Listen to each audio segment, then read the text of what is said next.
오늘 대강절 첫 주 하나님께서 우리에게 주시는 말씀은 요한 1서 3장 1절로 2절까지의 말씀입니다.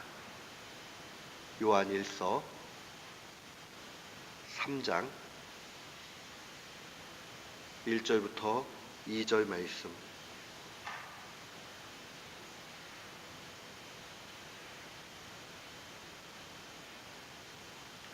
우리 같은 마음으로 함께 봉독토록 합니다. 보라, 아버지께서 어떠한 사랑을 우리에게 주사 하나님의 자녀라 일컬음을 얻게 하셨는고 우리가 그러하도다. 그러므로 세상이 우리를 알지 못함은 그를 알지 못함이니라. 사랑하는 자들아, 우리가 지금은 하나님의 자녀라.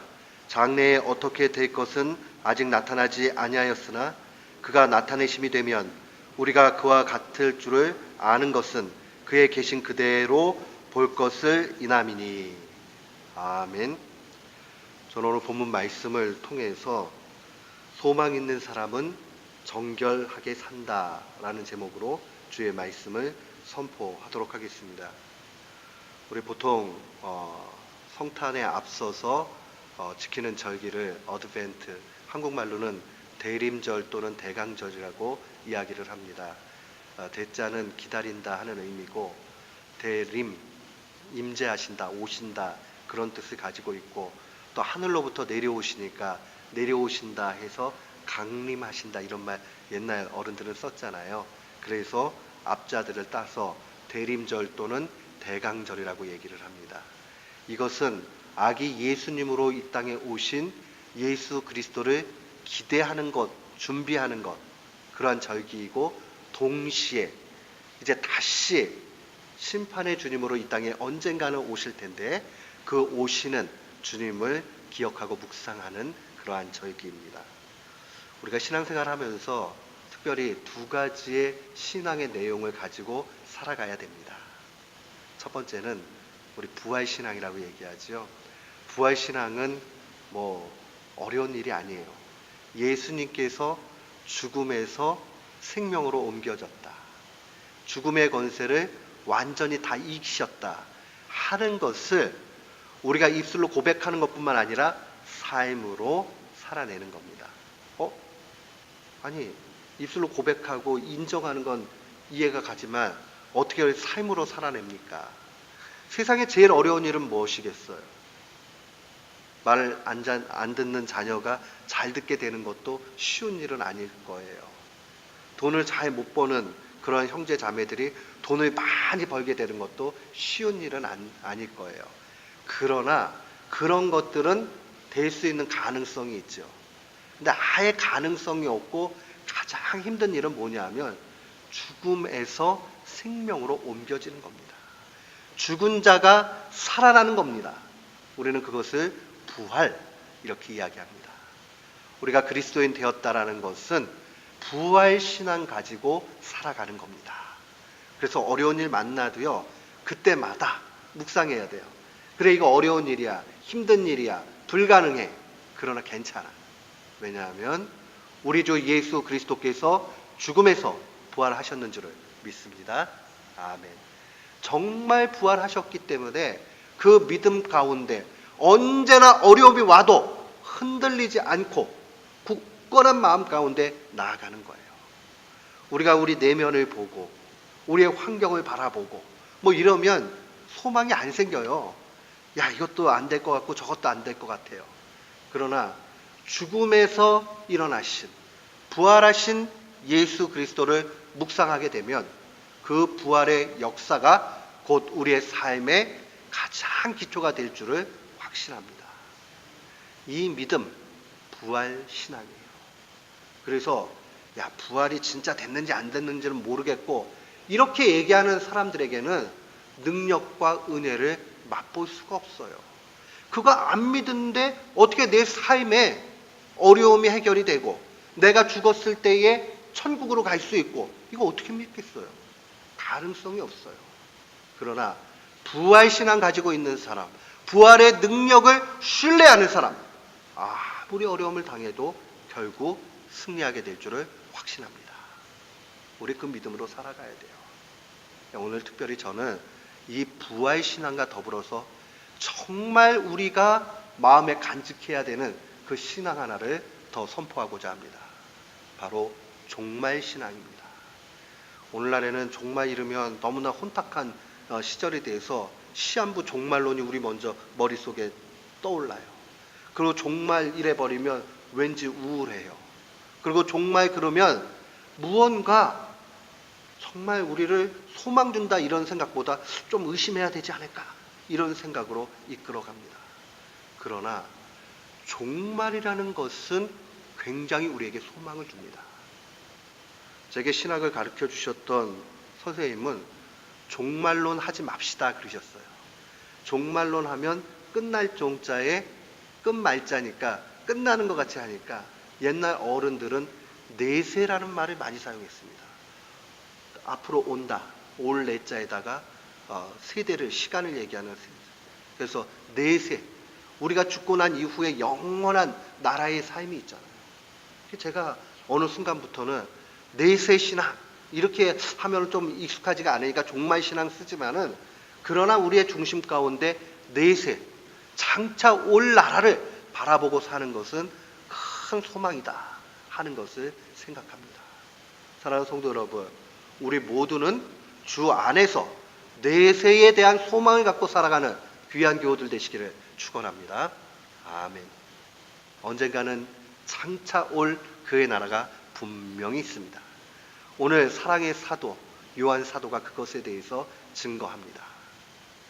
요한 사도가 사랑의 사도라는 사실은 우리 잘 알고 있어요. 전승에 의하면, 내려오는 그러한 이야기에 의하면 이 사랑의 사도는 정말 인자했대요. 그래서 제자들 가운데서 가장 늦게까지 이 땅에 있었는데 보통 96세 정도까지 장수했다고 그래요. 근데 그 사랑의 사도가 언제나 강단에 올라가면 그 인자스러운 모습에 성도들이 눈물을 주르르 흘렀다고 그럽니다. 그냥 그 얼굴만 봐도. 근데 또 하나의 전승에 의하면 이 사랑의 사도가 마지막에 설교한 내용이 바로 이거랍니다.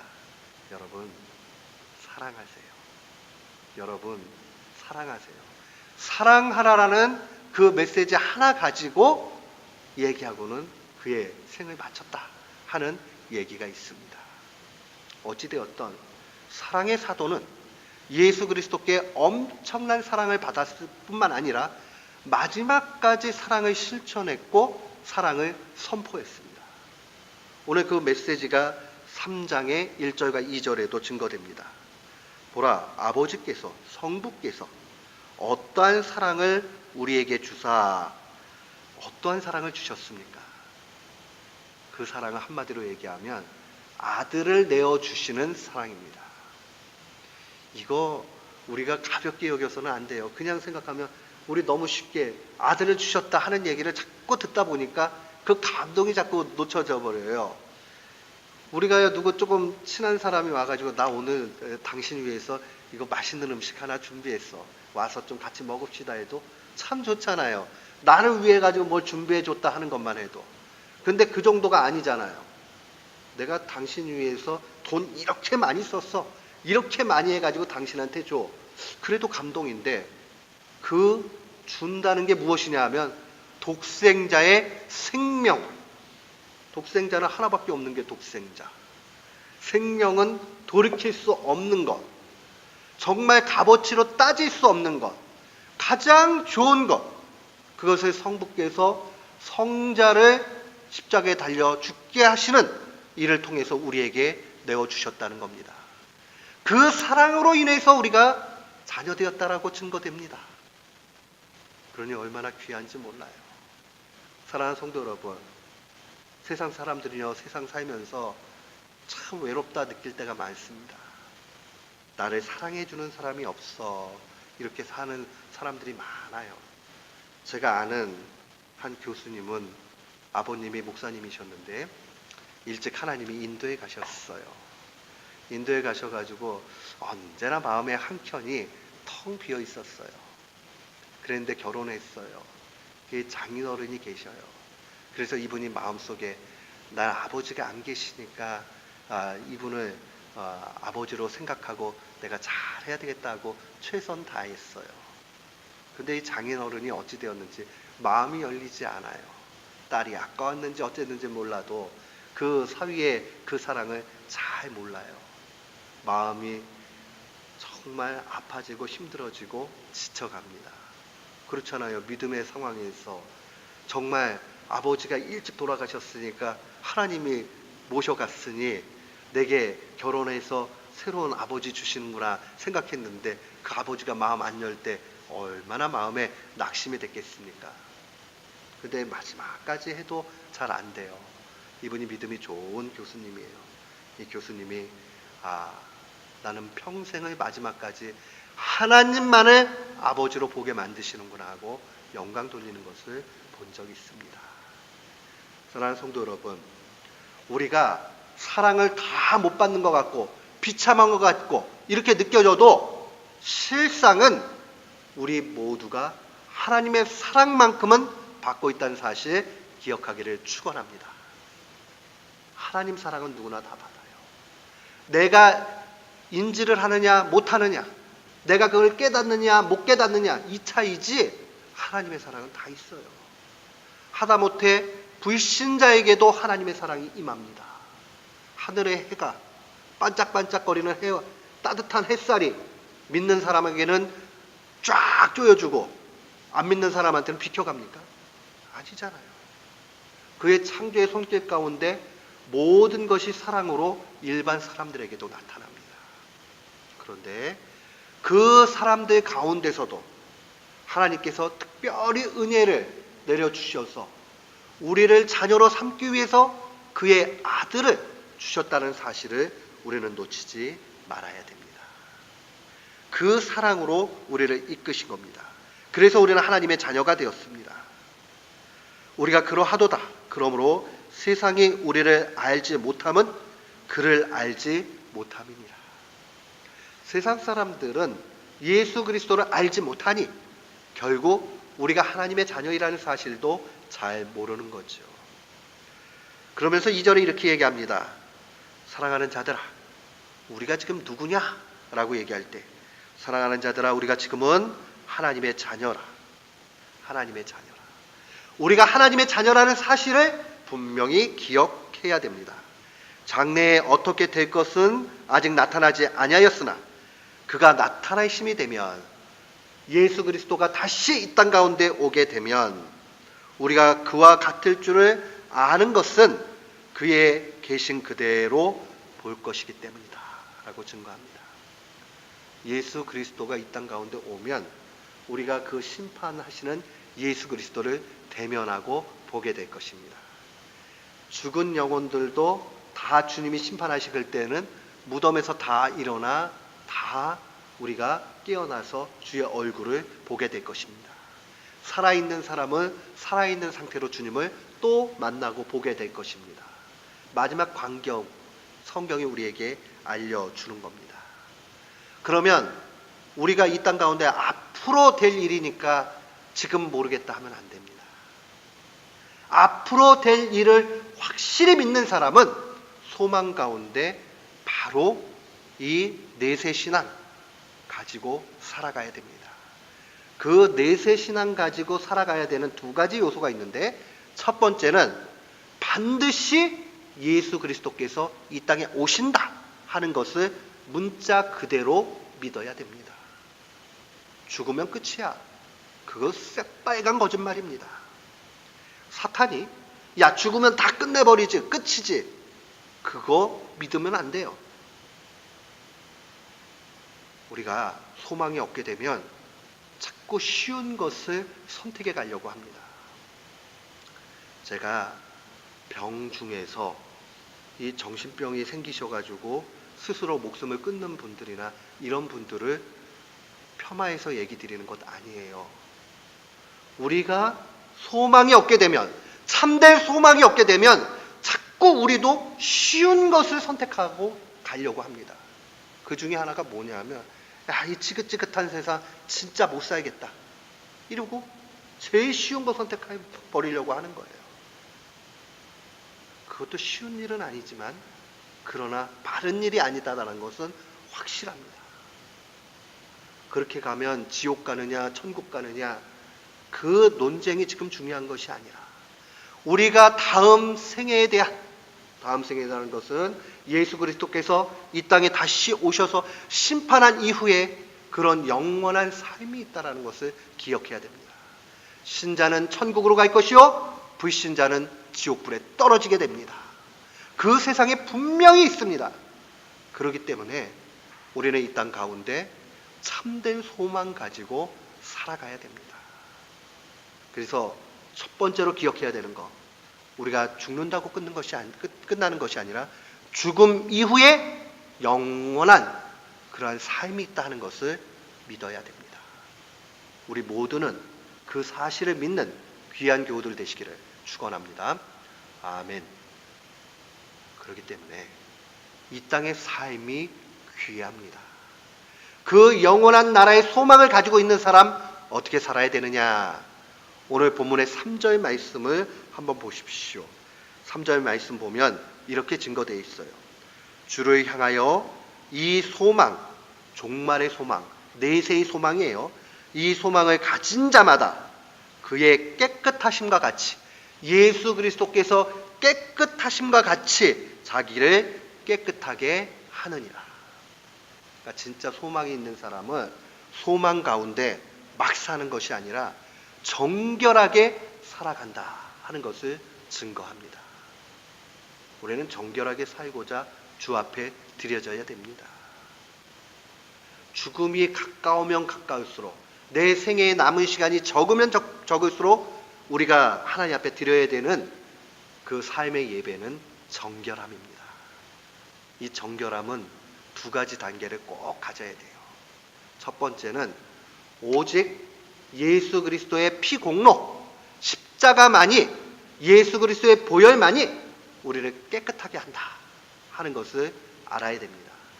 그래서 예수님의 십자가의 죽으심이 나를 위하며 그 십자가의 능력을 의지하는 것이 결국 내가 정결케 되는 참된 믿음이다 하는 것을 기억해야 됩니다.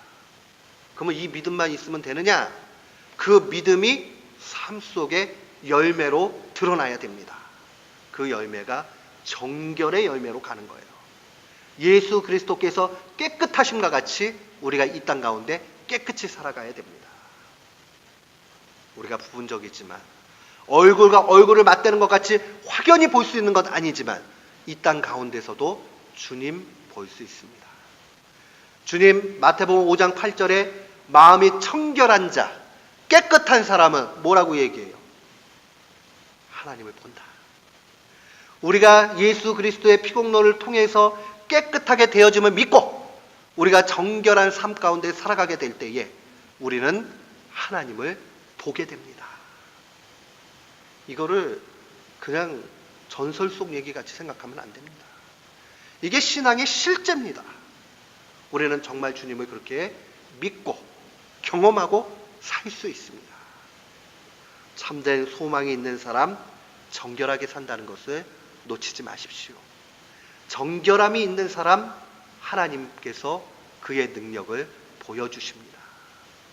이 땅 가운데 사람들이 다 절망을 보더라도 하나님을 보는 사람은 소망을 보게 돼요.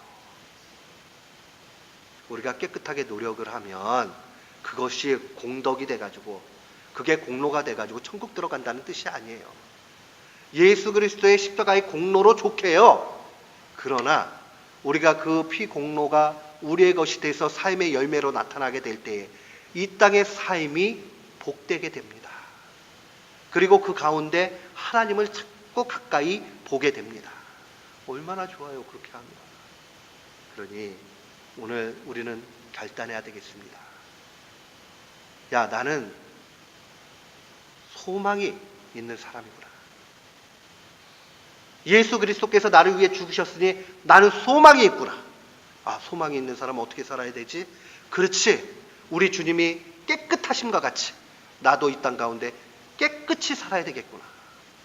그렇게 주님 닮아가서 깨끗이 살아가게 되면 하나님을 더욱 가까이 하게 될 줄을 믿습니다. 오늘 이 말씀 마음에 간직하면서 대강절을 첫 주 드리면서 여는 이 시점에 아기 예수의 탄생 기뻐하고 또 장차 올 주의 나라를 기대하고 대강절로 온전히 드리는 귀한 교우들 되시기를 주의 이름으로 축원합니다. 아멘.